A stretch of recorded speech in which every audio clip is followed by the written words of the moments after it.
Кратки најави за денешниот дневник. Се зголемува наплатата на туристичката такса во Охрид.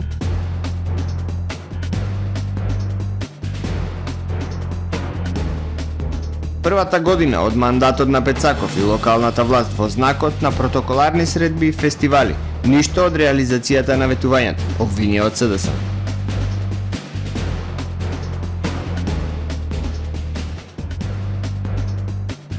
По 3 децении заврши конзервацијата на вредните мозаици во Октиси.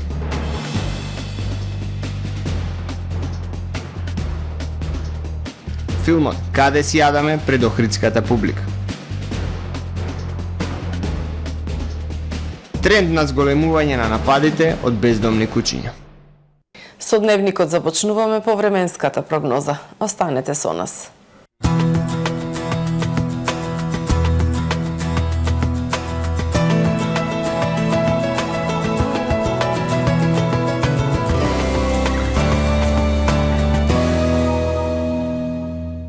Во Охрид денес во првата половина од денот времето умерено облачно и магловито во утринските часови, а максималната дневна температура 16 степени Целзиусови. Во текот на денот намалување на облачноста и повеќе сончеви периоди.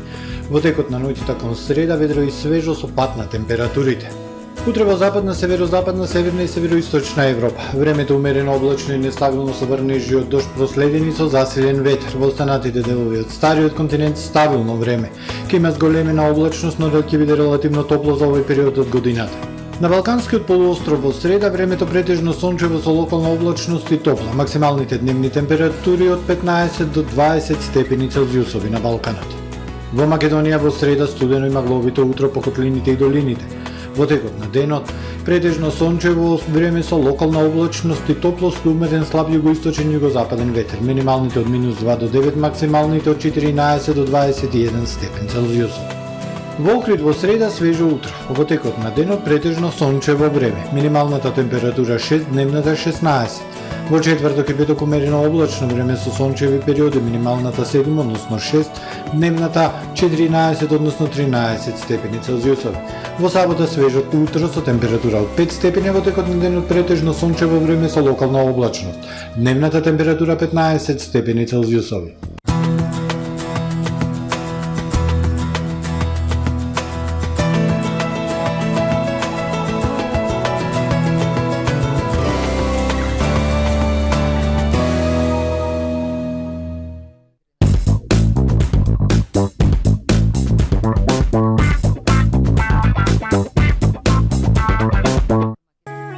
Супер акција во Миса Маркети. Специјал шунка 1 килограм 229 денари. Пилешки гради 1 килограм 299 денари.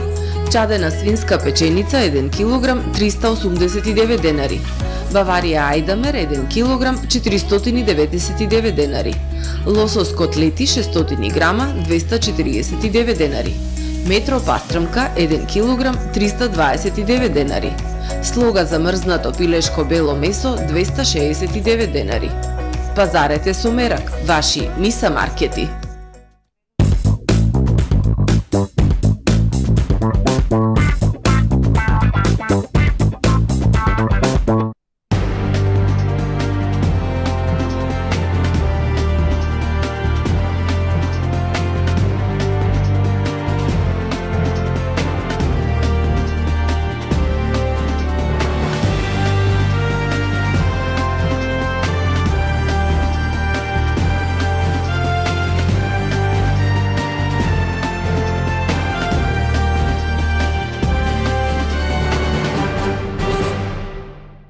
Добар ден, прво издание на Дневникот на ТВМ. Се зголемува приходот од туристичката такса во општинската каса. Има приближување на инкасираниот износ од оваа сезона со периодот од пред пандемијата. Од Агенцијата за промоција и поддршка на туризмот и локалната самоуправа имаат различни гледишта во поглед на начинот за сузбивање на сивата економија во оваа сфера. Охридскиот сектор за туризам и локален економски развој бележи позитивни резултати во наплатата на туристичката такса. Има приближување на уплатениот износ по оваа ставка за оваа сезона со периодот од пред пандемијата. Хотелиерите и приватните станоиздавачи уплатиле околу 17 милиони денари туристичка такса до 30 септември годинава, информира Ѓоко Апостолов од Лер. Очекуваме во наредниот период до крај на година, со оглед на тоа дека најголемиот дел на туристичките работници, туристичката такса ја плаќаат по завршување на летната сезона, односно во овој период сега, така да може би нема да ја достигне, меѓутоа се движиме кон враќање на она што значеше предпандемиско туристичко работење и верувам дека наредната година веќе ќе биде и поуспешна од сето она што беше до 2019 година. Од туристичка такса во 2021 година биле инкасирани 12 милиони денари, во 2020 само 8 милиони денари, а во 2019, која се смета за една од поуспешните летни сезони, биле уплатени 22 милиони денари. Од состојбите со прибирање на туристичката такса од регистрираните станоиздавачи и хотелиери не се задоволни од Агенцијата за промоција и поддршка на туризмот. Веруваат дека чинителите на туризмот повеќе бараат помош од државата во овие времиња на економска криза или како што беше во пандемијата, ама малку возвраќаат со нивните обврски кон државата. Прстот го вперуваат кон локалните институции како нивен пропуст. А секогаш бараме државата да не прегрне како мајка, а како и враќаме како маќа, колку имаме во Скопје, во Охрид, приватни сместувачки капацитети кои што не сте регистрирани. Па можеме да го отвориме букинг и да видиме. А мислам дека можеме сите да видиме и да барем од комшиите да знаеме кој е регистриран, кој е категоризиран, кој не е категоризиран. Вие дали имате податок за тоа? Јас не требам да имам податок. Тоа е под општина. Можете нив да ги прашате. Со овој став не се согласуваат од Охридскиот сектор за туризам и локален економски развој. Признава дека ова е стар проблем кој се провлекува со години, но тие не може да ги променат работите со двајца инспектори за туризам кои треба да го контролираат крајбрежјето со над 2000 приватни станоиздавачи и голем број хотелски капацитети. Посочуваат дека решение за тоа треба да најде централната власт. Верувам дека критиките од агенцијата не се насочени кон Охрид, него се насочени генерално кон оние недостатоци кои што се пројавуваат во законската регулатива. Слушаме долго време од нив дека се залагаат за воведување на таа туристичка полиција, која што апсолутно ја поддржуваме и би сакале во скоро време да се реализира таа најава, затоа што ќе се едноставно помогне во сузбивањето на таа појава на нерегистрирање, односно прикривање на регистрацијата, со тоа што доколку се реши тоа, се разбира дека ќе се зголемат и самите приходи и на државно и на централно ниво. Меѓутоа, ќе повторам дека тоа се законски регулативи кои што се на централно ниво. Ние како локална самоуправа можеме да апелираме и да го поттикнеме тој процес.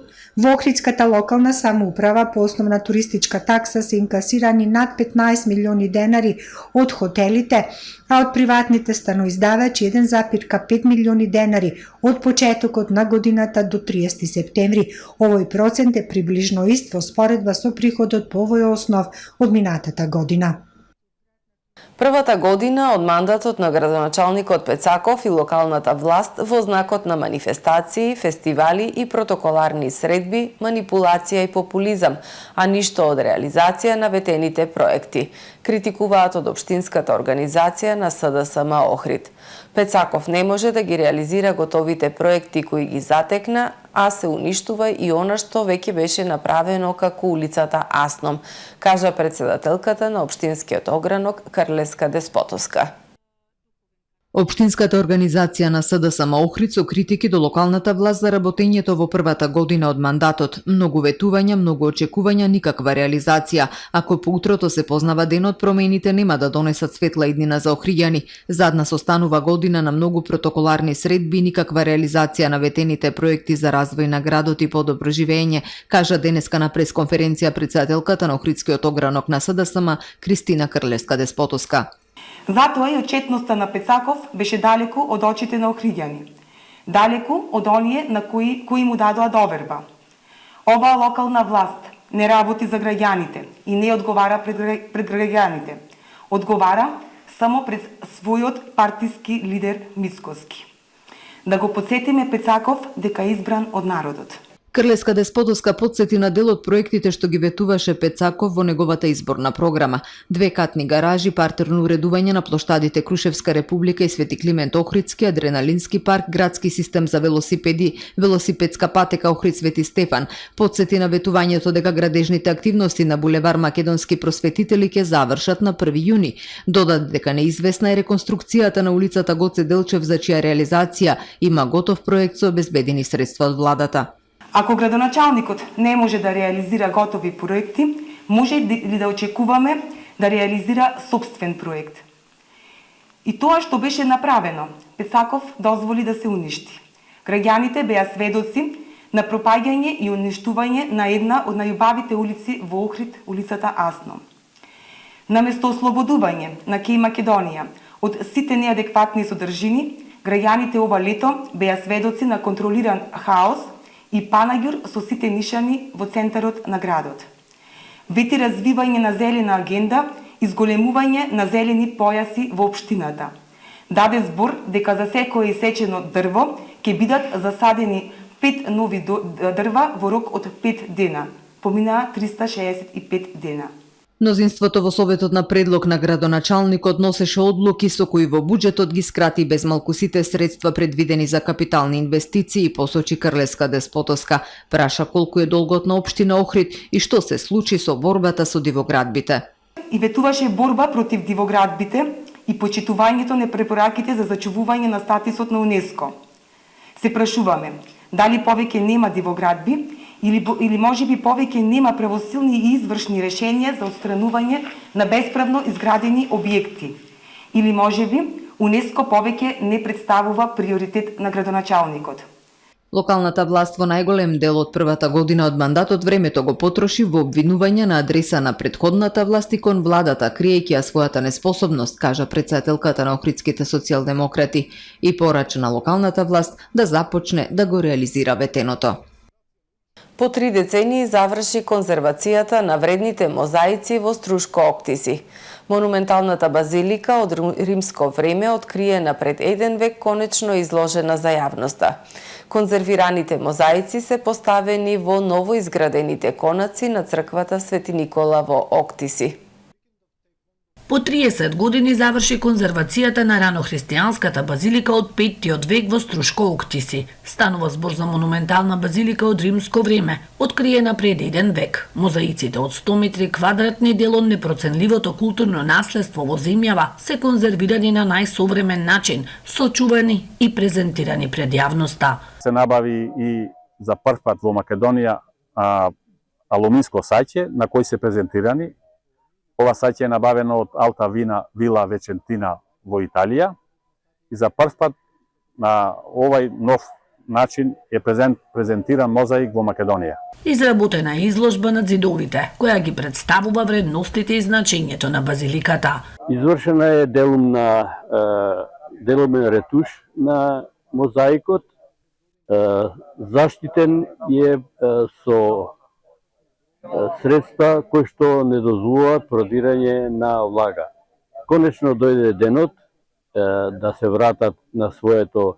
Базиликата има непроценлива вредност поради тоа што на мозаиците отсликана единствената представа на Балканот, раѓање на христијанството. Вредното културно наследство ќе ја надополни туристичката приказна на Струга. Вредните мозаици од ранохристијанската базилика во црквата Свети Никола Октиси конечно достапни за јавноста. Тие се изложени во новоизградените конаци во ова Струшко село. Каде си Адаме? Документарен филм со духовен карактер. Филмот е посветен на монашкиот живот со автентични ликови, сниман 4 години на Атос, Грција. Критичарите го опишуваат како фасцинантен приказ за потполно неспоредливиот начин на живот во рамките на монашка заедница во 21. век. Продуцентот, ѓаконот Александар Плиска, го донесе филмот во Охрид, споделувајќи го во одишувањето од филмската проекција во светиот град на Климент и Наум на тлото од библиската земја. Документарниот филм Каде си Адаме е приказ за монашкиот живот во Светогорскиот манастир Дохијар на Света Гора. Автор на филмот е украинскиот продуцент ѓаконот Александар Плиска, а режијата е на Александар Запорашченко. Плиска го снимал филмот за монасите кои се луѓе од крв и месо, водат испоснички тивок монашки живот 4 години за време на неговиот 10-годишен престој на Света Гора. Монасите пред филмската камера ја изнесуваат и тагата и среќата, покајанието и радоста.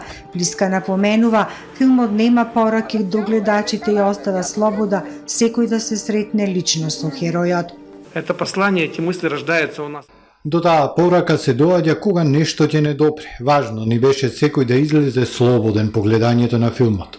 Бог не навлегува насилно во нашиот живот. Тој тропа и влегува таму каде што срцето ќе го прифати него. Плиска сподели пред новинарите колку е воодушевен што филмот Каде си Адаме, кој се прикажува во Охрид во светиот град на Климентинаум, на тлото на библиската македонска земја од која бил импресиониран уште од младешките години. Филмот предизвика силен интерес кај охриѓани, истакна Летка Филипова, организатор на филмското прикажување во Охрид. За голема среќа, мислам, картите се продадоа за филмот за 2 до 3 дена. Беше голема заинтересираноста и очигледно дека на охриѓани, па и на сите во другите градови му недостасуваат вакви филмови од духовен карактер. Главниот јунак во филмот е Григори, игумен на манастирот, ведар и харизматичен старец, кој со монашко искуство има длабоко разбирање за човековата душа и незините желби да се врати во состојбата која е својствена на прачовекот Адам. Игуменот Григори, кој во меѓувреме починал, меѓу другото кажал дека најголемата доблест што ја научил на Света Гора е доблеста на трпението. Филмот Каде си Адаме учествувал на неколку филмски фестивали посветени на христијанската култура во Киев, добитник на Гран При, Торонто, Краков и Заечар. Тренд на зголемување на нападите од бездомни кучиња врз луѓе. Вкупно 3660 напади за последните 3 години, од кои во 2022 година до крајот на октомври 1283 напади од кучиња. Во овие напади 498 од жртвите се деца, информира директорот на Центарот за управување со кризи Стојанче Ангелов. Тој денеска одржа координативна средба со представници на МВР, АХВ, ЗЕЛС, Анима Мунди, Ветеринарна комора и Кинолошкиот сојуз, на која се разговарало за овој, како што рече, исклучително комплексен проблем кој бара интердисциплинарно решение. Ангелов посочи дека во некои градови состојбата е поалармантна. При тоа соопшти вкупни бројки на напади од бездомни кучиња во последните 3 години по градови, при што предничи главниот град со 1853 напади од кучиња. При врвот на табелата е и Струга со 177, додека во Охрид регистрирани се 50 напади. Од неформални информации, како што посочи Ангелов, во одредени општини бројот на напади е значително поголем од пријавените. Залови, стерилизирај, вакцинирај, чипирај и вдоми или врати. Доколку некој од заловените кучиња откако ќе бидат прочистени, вакцинирани, чипирани, некој добар граѓанин сака да ги вдоми, тие ќе бидат дадени на вдомување, доколку никој не сака да ги вдоми, ќе бидат вратени на истото место. Постапката при напад на улично куче врз било кој граѓанин е следна. Граѓаните треба да пријават на бројот 112. Тоа е бројот во ЦУК, од каде што нашите оператори повикот ќе го препратат во МВР. МВР излегува на лице место за да ја утврди фактичката состојба. Потребна е едновремена реакција, односно едновремена акција, кога би била на идеален начин направена, би можеле од прилика за 3 месеци околу 75% од кучињата да бидат стерилизирани, но кога не би успеале тоа да го направиме на еден волку брз начин, таа би траела 6 до 8 месеци, во зависност од капацитетите на локалната самоуправа и на државата. Со 75% стерилизација на уличните кучиња, нивниот број нагло ќе падне, бидејќи нема да можат да се размножуваат. Падна и Дубровник Open 2022. Теквондо клубот Хваранг ИТФ Лескоец Охрид дома се врати со освоени 6 златни, 4 сребрени и 5 бронзени медали. Викендов теквондо клубот Хваранг ИТФ Лескоец од Охрид настапи на меѓународниот А-класа теквондо ИТФ турнир Дубровник Open 2022 кој се одржа во Хрватска, на кој учествува околу 300 надпреварувачи од 24 клуба од 6 земји. Охридските борци дома се вратија со освоени 6 златни, 4 сребрени и 5 бронзени медали. Клубот под водство на Маријанчо Лазаревски учествуваше со 9 надпреварувачи, од кои сите учествуваа во две дисциплини: форми или борба со замислен противник и спаринг борби, а исто така двајца членови на клубот настапија и како надпреварувачи како суди. Елена Јанеска и Божидар Димитриевиќ делеа правда и се надпреваруваа и повторно се закитија и со медали. Давид Крстевски пак повторно докажа дека е врвен спортист, освојувајќи злато и во борби и во форми и пехар за најдобар јуниор од 14 до 17 години, додека Христијана Парулеска во полуфиналните борби освои бронза во борби и злато во форми. Елена Јанеска покрај судскиот ангажман освои бронза во форми и злато во борби во финале против домаќините. Покрај нив и некои помлади надпреварувачи направија одлични успеси, од кои се издвојуваат Климент Богоевски, Теодора Тодоровска, Анастасија Чулчевска и Бојана Китановска. Охридските таеквондисти вкупно освоија 15 медали, од кои 6 златни, 4 сребрени, 5 бронзени. На 12 и 13 овој месец пред охридските борби е можеби најтешкиот турнир за оваа сезона, меѓународниот таеквондо ИТФ А-класа турнир Бугарија Open 2022, кој ќе се одржи во Пловдив, на кој е пријавено да се надпреваруваат таеквондисти од многу земји од Европа, како од Ирска, Естонија, Шпанија и други земји, кои ги носат своите репрезентации, да ги проверат пред наредното европско првенство. Следуваат вестите од светот. Денеска граѓаните на САД ги избираат целиот долен дом и дел од членовите на горниот дом на Конгресот, а клучното прашање е дали владеачката Демократска партија ќе успее да го задржи мнозинството што би му овозможило на шефот на државата Џозеф Бајден непречено да ја спроведува својата агенда. Така наречените среднорочни избори ќе се одржат во атмосфера на остра поларизација меѓу демократите на Бајден и опозицијската републиканска партија, која според анкетите има солидни шанси да преземе контрола на најмалку еден од двата дома на Американскиот конгрес.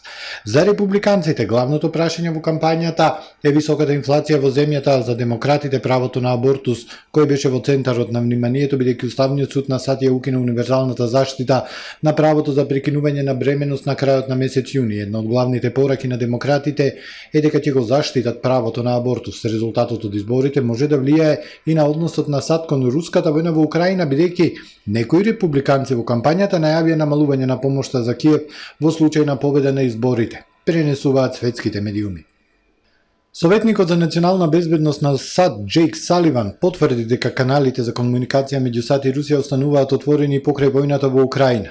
Тој говорејќи во Њујорк на 7 ноември рече дека е во интерес на Вашингтон да одржува контакт со Кремљ. Коментарите на Саливан дојда по извештајот на Wall Street Journal на 6 ноември дека тој одржал необјавени разговори со невисоки руски функционери во надеж дека ќе го намали ризикот руската инвазија врз Украина да се прелее и ескалира во нуклеарен конфликт.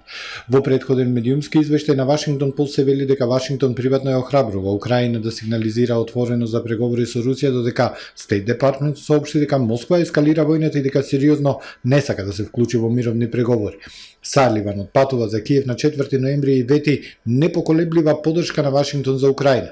Портпаролот на Кремљ Дмитрий Песков на 7 ноември за новинарите изјави дека Русија останува отворена за разговори, таа не е во можност да преговара со Киев поради одбивањето да разговара со Русија. Северна Кореја денес објави дека никогаш не правила бизнис со Русија во врска со оружјето и нема такви планови, откако САД тврде дека Пјонкјанг ја снабдува Москва со артилериски гранати за војната во Украина. Портпарол за национална безбедност на Белата куќа Џон Кирби претходно изјави дека артилериска муниција од Северна Кореја доаѓа во Русија како тајна пратка за Блискиот Исток или Африка и дека тоа е значителен број артилериски гранати. Официјален представник на Севернокорејското министерство за одбрана го нарече обвинувањето шпекулација и рече дека Пјонкјанг никогаш немал трговија со оружје со Русија и дека не планира тоа да го прави во иднина. Во соопштението се наведува дека Пјонкјанг ваквите шпекулации ги гледа како дел од непријателски обид на САД да го наруши имиџот на Северна Кореја на меѓународната сцена. Најмалку 15.000 луѓе досега починале во Европа поради жештините во 2022 година, објави Светската здравствена организација. Меѓу најтешко погодените земји се Шпанија и Германија. Трите месеци од јуни до август биле најтоплите во Европа досега, а екстремно високите температури довеле до најлошата суша која континентот ја видел од средниот век. 4000 смртни случаи се регистрирани во Шпанија, повеќе од 1000 во Португалија, 3200 во Обединетото кралство и околу 4500 смртни случаи во Германија. Ова се бројките кои ги објавија здравствените власти во текот на трите месеци за време на летото. Сушата во текот на летото предизвика рекорден интензитет на шумски пожари и изврши сериозен притисок врз електричната мрежа во Европа. Топлотните бранови меѓу јуни и јули, кога температурите достигнуваат за прв пат 40 степени Целзиусови за во Британија, доведоа 24.000 смртни случаи во Европа. Светската здравствена организација соопшти дека зголемувањето на топлотните бранови и другите екстремни временски настани ќе доведат до повеќе болести и смртни случаи во наредните децении доколку не се преземат драстични мерки. Ова е се што подготви информативната редакција на ТВМ за денес. Ви благодарам што бевте со нас. Пријатно!